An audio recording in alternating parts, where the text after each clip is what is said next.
So this morning I woke up having been to a very lovely party and everyone was just getting up and getting changed, and I just kind of sat there and felt really bad because I envy the way that they can get ready really quickly, whereas with me it takes its time, obviously, because of what I've got to deal with, having got a body that I don't want and that I'm currently trying to fix.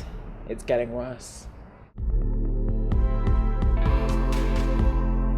Me too, to be perfectly honest. Yeah.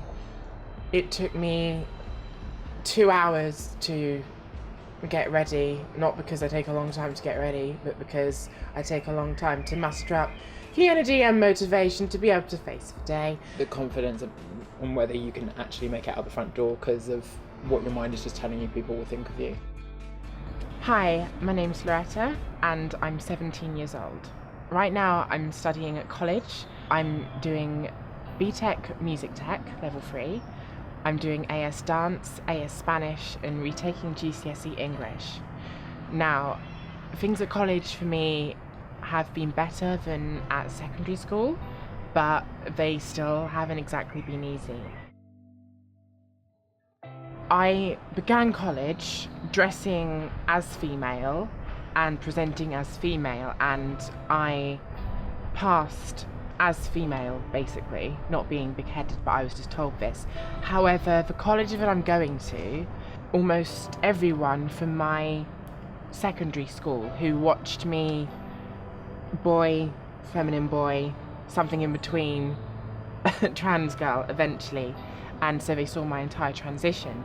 So a lot of people at college then found that out. I did want to initially go to a college where nobody knew me, but I couldn't get there due to funding difficulties with travel. But my kind of policy when it comes to people talking about my transition and my gender status is that as long as it's not being treated as a piece of gossip, it's just part of who I am, and it shouldn't be the next thing on the news table. For a while they had a thing where I would just change in the cubicle, in the boys' toilets. I'd just go into a separate cubicle and change in the boys' changing rooms for PE. But that did not do it, basically, and I in year 11 I changed in the disabled toilets, basically. Shoving a gender variant, I don't find myself gender variant, I am a woman straight up, but people would class it as gender variant student in a separate toilet and not allowing them to be anywhere near the rest of society is wrong, simply. And especially allowing, whilst you know they're trans, telling them to get changed just in a cubicle in the changing room of the wrong gender. That is a lot worse. You should be saying to them, right, okay then, if you feel confident enough, then go into the bathroom which you feel most comfortable in, and that should be that. It shouldn't be a case of worrying what other students might think or what other staff members might think.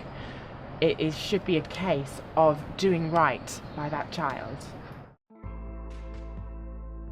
When it comes to the pronouns being used in secondary school, I remember speaking to the school counsellor and my head of year at the same time, and I asked them, would you mind asking the teachers to use the right pronouns with me?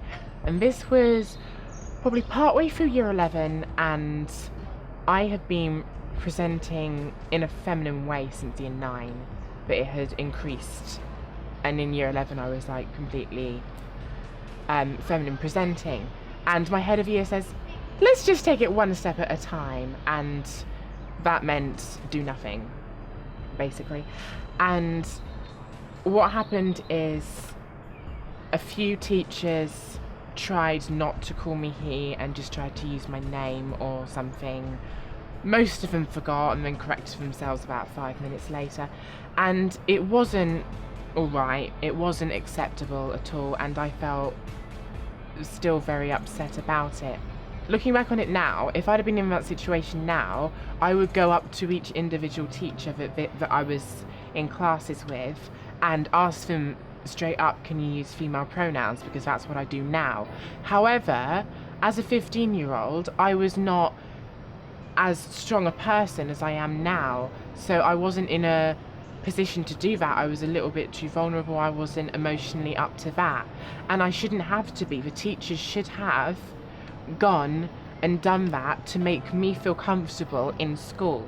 So just having that constant structure of things, with them being treated well in the place they're spending most of their days in the week, could be the thing that really helps them get through this. I don't get incidents outside of college really, but I always get people turning around and staring at me, people talking to their friend, looking at me, talking to their friend, looking at me, and whispering about me. Yeah, I have people shouting things at me.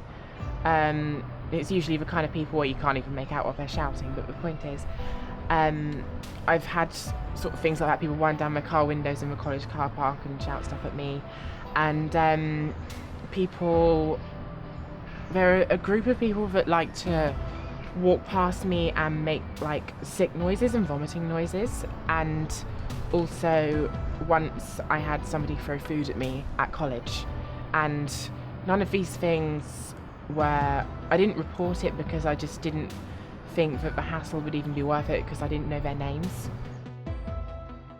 The way we perceive ourselves isn't how the rest of the world perceives us. We are our own worst enemies. Hypervigilant is a word. Indeed, because you may be feeling one way about yourself, but to me, you are an incredibly beautiful woman. Oh, thank you. So are you. But it's things like that that also can be comforting, to know that you are being too hard on yourself, and not everyone is going to think like you. Well, no one's going to think like you. There are going to be people out there who are horrible and are going to say horrible things to you. But then again, it's the people that matter, which are your friends, your family, people who make you happy and you're happy to be around, that, you know, make things worth it. I totally agree.